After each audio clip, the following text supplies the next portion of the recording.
Сәлеметсіздер ме, құрметті оқырман? Бүгін сіздермен А витаминін талдайтын боламыз.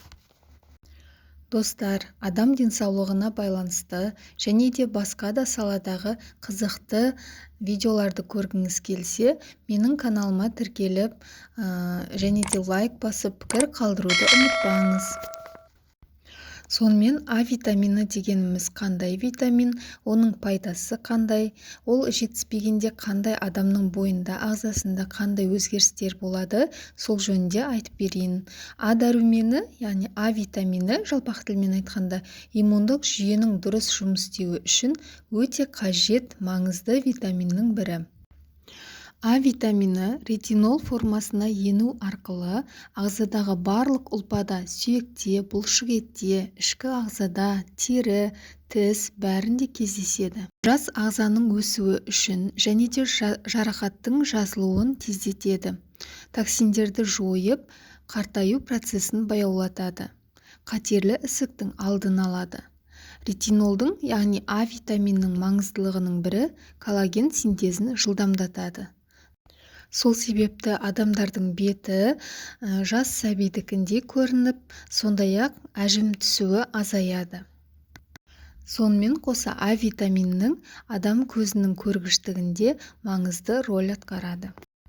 Полуфабрикаттарды, ұнды тағамдарды, дәнді дақылды көп пайдалану А витаминінің түзілуін қиындатады.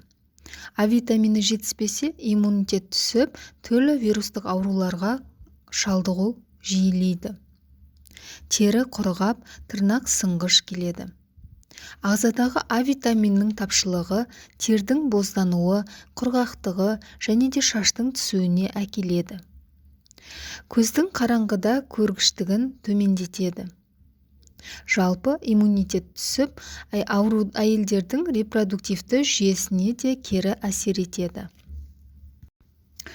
Сондай-ақ А дәрумені ет өнімдерінде жиі кездеседі. Сондай-ақ уылдырық, балық майында, жануар бауырында, жұмыртқада, ірімшікте, сары майда кездеседі.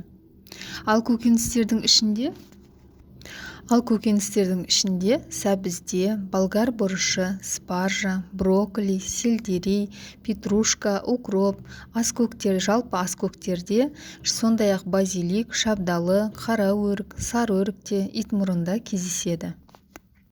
А витаминінің қолданылуына келетін болсақ, ерте таңертең немесе кешке тамақтан кейін 10-15 минуттан кейін қолданған жөн. Оны өз еркіңізбен қолдану артық дозалануға алып келуі мүмкін, ал артық дозалану сіздің денсаулығыңызға зиян. Сондықтан да ең бірінші дәрігерден кеңес алғаныңыз жөн. Сондай-ақ А витаминін Д витаминмен бірге қолдануға ұсынылмайды, себебі бір-бірінің әсерін төмендетеді. Достар, сіздерге пайдалы болды деген ойдамын. Менің каналыма жазылуды ұмытпаңыздар. Келесі видеода кездескенше.